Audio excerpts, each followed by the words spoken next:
We saw how the pound if and defs are especially useful for preventing all kinds of mistakes when we pound include. One thing we want to note is that we used Eclipse. Eclipse sets up these files or these names, these things like this, by default. It uses the name of the file. Whatever you type in for the name of the file is what it types in. What it uses in the pound if and defs. So notice that if you set up a simple class a.h, you will end up with, and Eclipse does this automatically, a is the name of the class, and then underscore h for header file. And you get the same, exactly the same thing, and that's what you want, pound define. So these things should match. Okay, so they don't have to match the name of the file, but this thing and this thing should match. If this is saying that if this is not defined, define it here. Then it should only be defined once. If you try to define it again, if a underscore h underscore is defined already, this will give you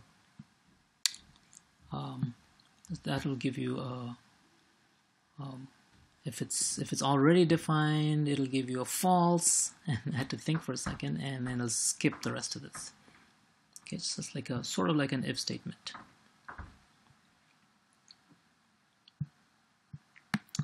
Okay, so the f name, whatever this is typically the name of the file, name of the class for consistency, readability. You can name it to be, you can call it anything you want, but you want just as long as you're consistent, you're okay. You don't want to use the same name twice. That would be a problem. For example, if you had class A in two different places, and you want to include both of them, yeah, there could be conflicts. You might want to watch out for that. It's something you don't want to have. And then Eclipse, the kind of thing that the Eclipse wizard does by default might not work, and so you will have to figure out how to rename things. You'd have to go in and change these statements. If you have two files, two classes with the same name, with the same pound if and defs, things like that. That won't happen typically, but of course it's possible when you have a large project. Okay, so you can also use library files. They're not just for classes. For example, so far we've used the math library, and you remember we link it with the flag -lm for the math library, and that usually contains there's usually a header file, and it's in our case we use cmath for all of these math functions, and that will just contain prototypes. If you want to look at it, look inside it, what you would see is that there's a lot of prototypes. The definition, in the case of math functions, originally they were in some implementation file, .cpp file, but what's typically done is it's a huge file. It's all compiled into the libm.a library file, and that's what we access. We access the header file, we pound include cmath, and then we use the library file. Okay, and we can set up our own libraries. Now, we might get around to doing that, but it's not that hard. It's just that most of the time we'll be editing everything, and so using libraries are not that convenient, but we'll see. Maybe we can get around to creating our own library files. Other definitions like structs, type defs, which are just aliases for more complicated declarations, those things all go into a header file. Constants can also go into a header file. In Java, we have something similar. We call them, we usually use, for example, things like pi. There's a math.pi constant, and that's a static data member of the math class. So we have the same kind of thing in Java too. Okay, so next we'll move to this new topic, which is namespaces, which we've already used. And the whole idea behind namespaces, there's just one idea. It's not that complicated.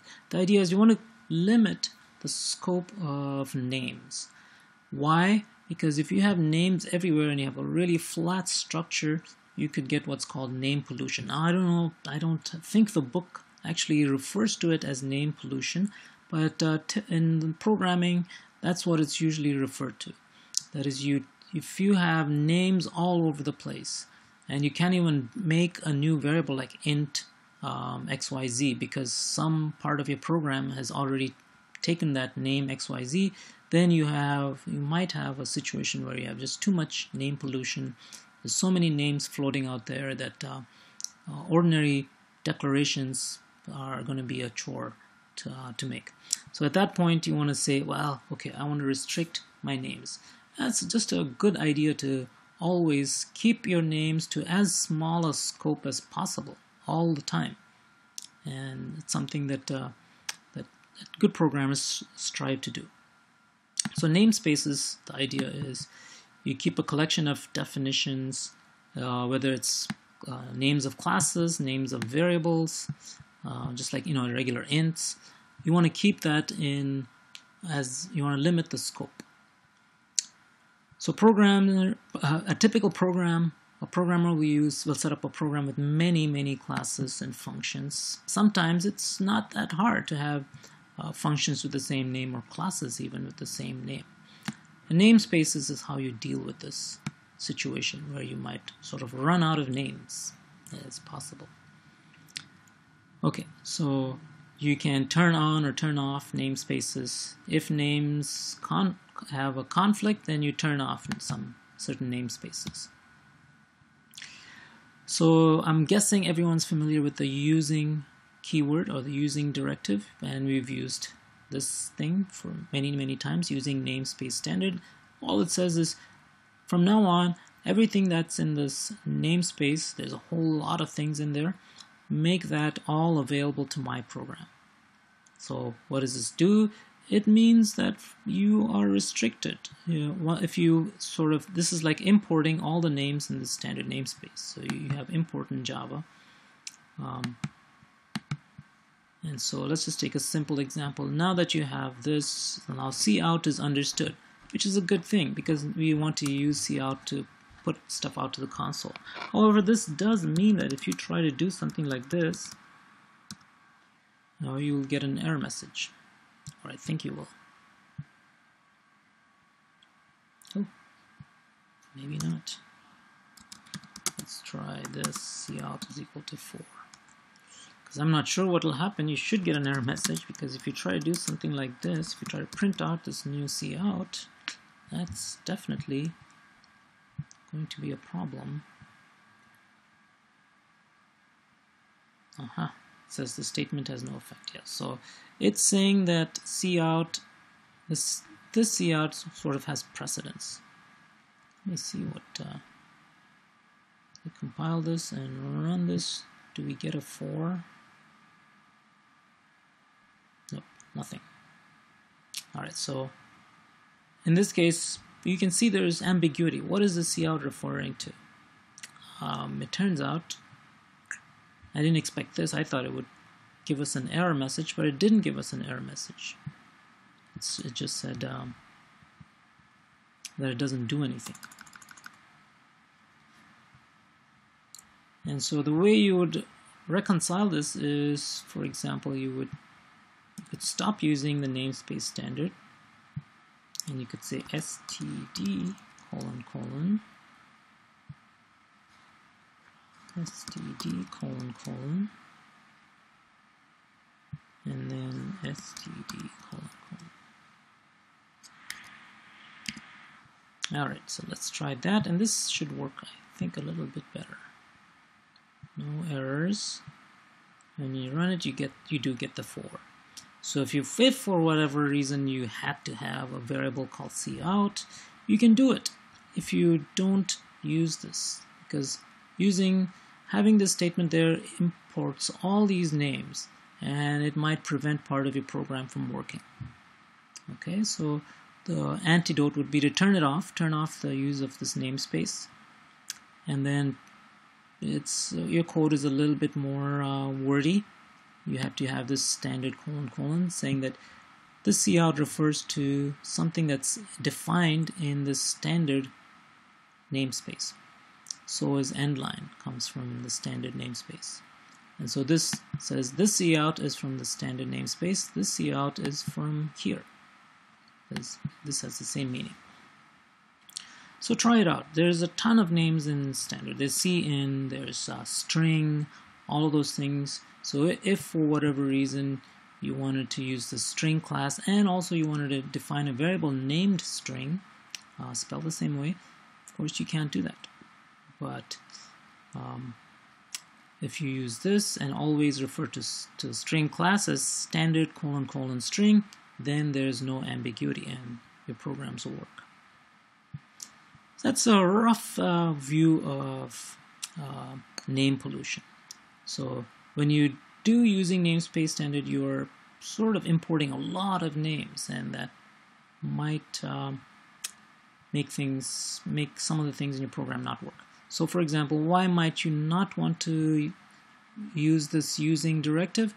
Well, if you need to redefine cout or cin for whatever reason, this thing might prevent you. This statement might prevent you from doing that. Okay, so we have used the standard namespace. That's pretty much all C programs will have that. Will use it because you need it for cout of strings. So it contains all the names defined in many standard library files. So for example, iostream. If you want to use things from here like cin, cout, when you do this using namespace standard, it places all those definitions into your program. So all these things, all these name definitions like cin, cout are defined in somewhere. There is a namespace standard defined that programmers set up. Your program does not know these names, and you must specify that this namespace exists for your program to access these names like cin, cout. There is also a global namespace.